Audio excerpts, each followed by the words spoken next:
inte lite kaffe. På utsidan kanske. Det är ju att det här är ju våra köpande kunder över hela världen. Ja, just det. Så det som är en affärsrelation, business to business. Och varför vi gör det här, det är ju för att de ska få en liten mer information om er. Om vad som ligger framför er de närmsta 4 månaderna. Och någonstans har ni haft det här i 3:e gången. Så kanske börja med någonting att sommaren har varit bra för dem och hur den har varit för er. Och sen så är det för september till december.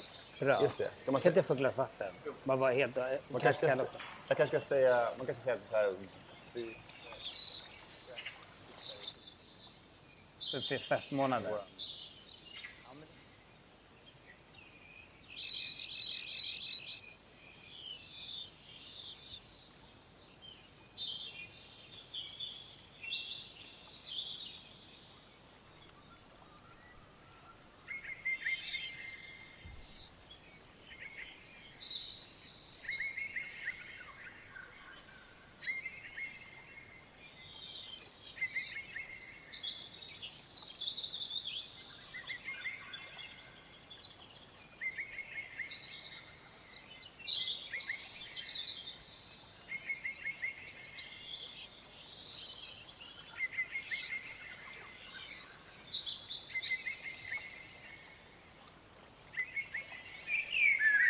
Precis de ölen som är blå.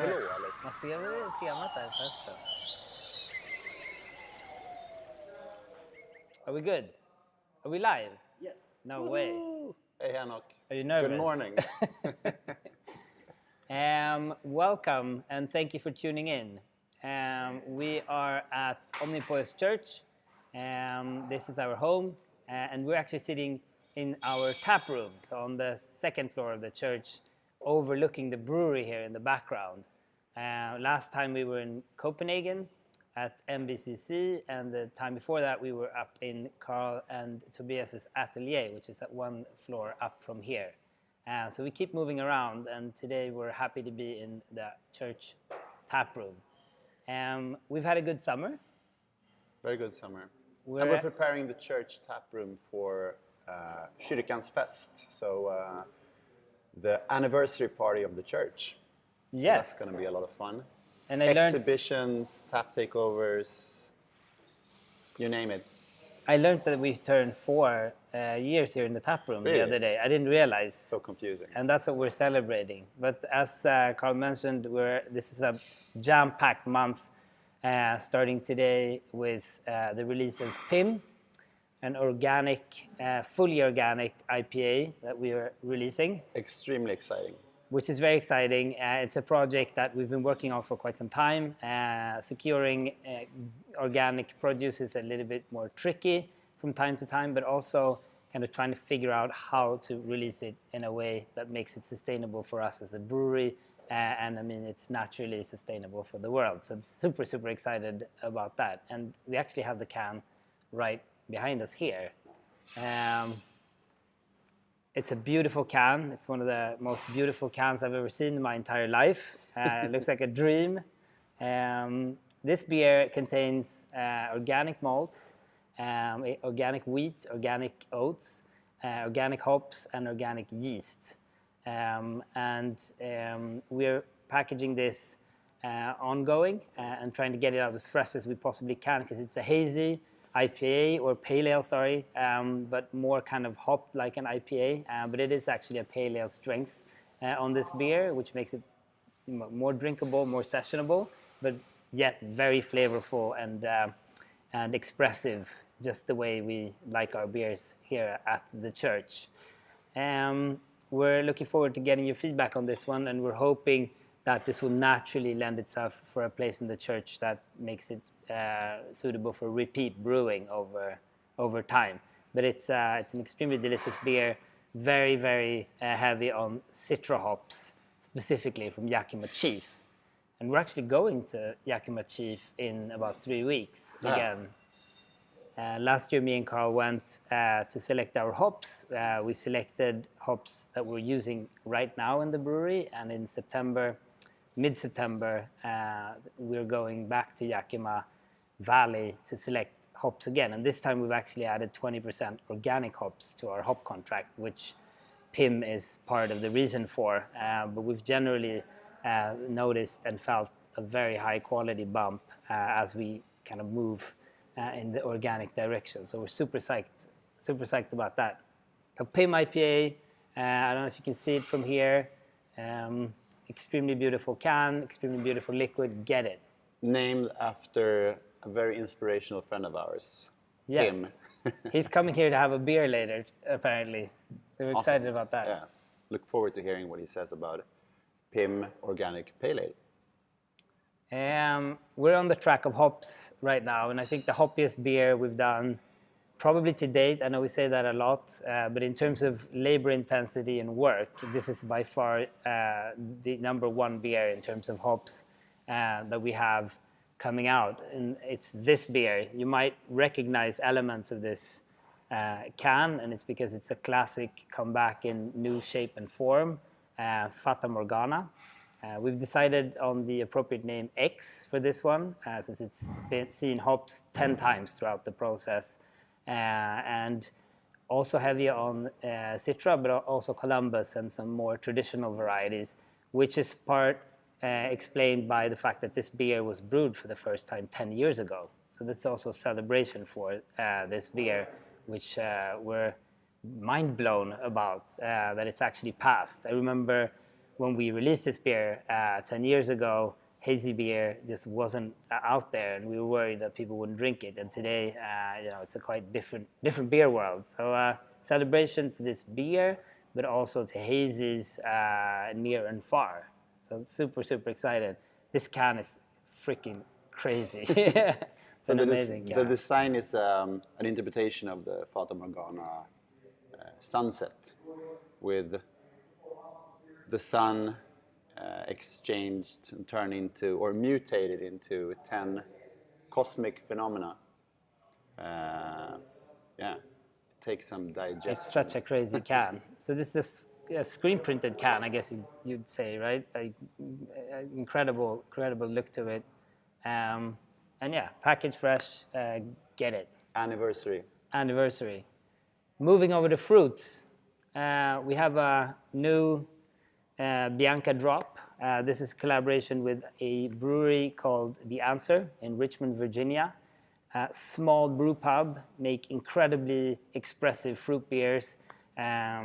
Ranks some of the highest ranking fruit beers in the world. But for me personally, kind of mind-blowing experience walking into that place on the same trip as I think we brewed with the Veil for the first time. And I remember thinking one day we're going to make something with these guys. I just wonder in which shape and form that's going to be.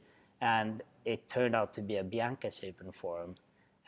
This is a mashup between our Bianca, kind of more on the expressive side, like the blueberry beers that we're making, but also their fruit beer called 3 Scoops, which is kind of an ice cream inspired concept.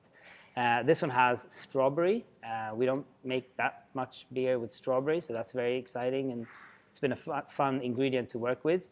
We also mash it with some tropical flavors like passion fruit and mango, which makes for a very unique drinking experience.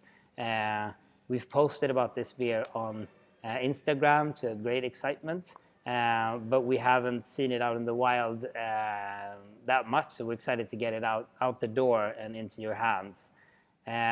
This beer is real fruit, so good to either shake it up or store it upside down. It really is a super thick fruited sour, but we've enjoyed serving them as they are or through our slushy machine over here just for inspiration. So see what you make out of this. But it's an exciting beer, and I'm happy to be releasing it. We don't have a feather anymore, Carl. What happened with the feather? For our mashup Biancas, such as 3 Scoops, I've been having a lot of fun playing around with the feather shape, and hence the name 3 Scoops. You got an ice cream cone with 3 weird-ass scoops on it. It's badass. Next up, okay, we're continuing our journey and venture into collaborations with heroes and inspirations. And so And this is a big one. this is a big one for us for sure. And hopefully you'll be as excited about it as we are, both in terms of who we're working with, but also how we're brewing, which is always fun when you can kind of like meet another brewery that works very differently from how we work, and kind of manage to merge the two breweries' styles and recipes and processes together. And so we are brewing a beer with Sierra Nevada Brewing Company, legends from Chico, California. I mean, to the fact where we're actually, and have been, even as homebrewers, brewing with yeast called Chico, literally, from this brewery. This is a brewery that needs no further introduction, but in terms of process, they brew very traditionally, which we do when we brew lager beer. But when we brew hoppy beer, we're more kind of far out, if you will. And so we've tried to account for their process, both in terms of ingredients. We're brewing with whole cone hops. They also at their brewery brew with open top fermentation and so on and so forth. And so we've tried to kind of like incorporate as much of their process as we can, but brewing it here at the church, the Omnipollo way, to kind of like have both breweries sign off on what we're doing. And so the beer is coming out under the name Maze, which is also, again, a mashup of our house pale ale, Maz, and as you might have all tried their house pale ale, trying to incorporate that recipe into the Maz recipe in a way, and creating this beer that's just a very different beer than we would have conceived of ourselves, but also hopefully with notes of our house flavor. That beer is, again, brewed here. We also have a couple of other collaborations planned with them. So we're going to Sierra Nevada as we're going to Yakima, actually. It's a pretty wonky trip because it's not that close. But we'll fly out and brew a collaboration beer with them over there next month. We'll make it as worth well. it. We'll make it worth it, for sure. We have some other collaborations going on there as well, but you'll hear about those in the next video. So what we're doing today is basically giving you guys an exclusive insight into what's happening in the Omnipollo world from now and 4 months into the future. Mace, incredible collaboration for us. Huge honor to work with Sierra Nevada, but think freshness meets tradition meets some innovation, but also just a classic pale ale brewed with whole cone, Simcoe, and Centennial, and Cascade. Sorry, very kind of like drink crushable, but yet with a very West Coast driven vibe to it. What do we have more? Christmas hot cocoa. Did we make a Christmas beer? Can't believe it. In summer? Exactly, in summer. Always in season. Exactly, always in season. We're not very famous for making Christmas beer. We've waited a decade to kind of venture into this space, literally. And while at the same time, when an idea pops up and it fits into a season, why not? Stars align. This beer comes in a can. You can see it right here. It doesn't have the liquid in it yet because it's not Christmas yet, so you'll have to wait just a little bit more. We will also put a lid on it. We'll put a lid on it, exactly, like we usually do. But it's a very Christmassy look to this beer. I'm liking it. It is, right? Yeah. What do you drink over Christmas? You drink hot cocoa. If you're lucky, you get a big, nice, round piece of marshmallow in it. That's literally what this beer is. So cocoa nibs, marshmallow, on top of a very decadent imperial stout, big one. So how do you drink this beer? That's the twist. You heat it. You don't boil it, but you gently heat it. So in Sweden, you have a beverage kind of similar to glue wine that you drink over Christmas, and we've tried to approach it as if this could be used in the same type of atmosphere and vibe. So you gather around some pastries and this glühwein, Swedish glühwein called glögg. This would fit perfectly into that context, I think. So you crack a can, pour it into a pan, and just heat it gently and drink it out of a cup.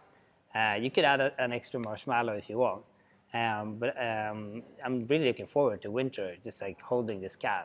Me too, yeah. It's going to be a fun one. I think this will be a staff favorite to like bring to friends over glögg season. Definitely, quite an experience. Yeah, and 11 ABV, so on the high side, I guess. But it's an Omnipollo stout. I guess that wraps up what we have going on.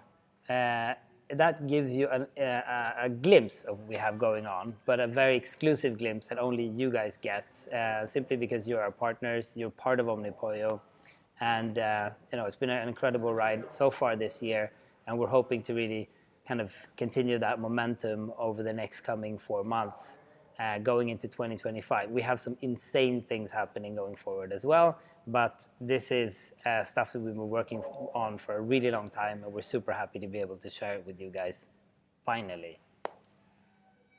Look forward to seeing you soon again. Thank you very much.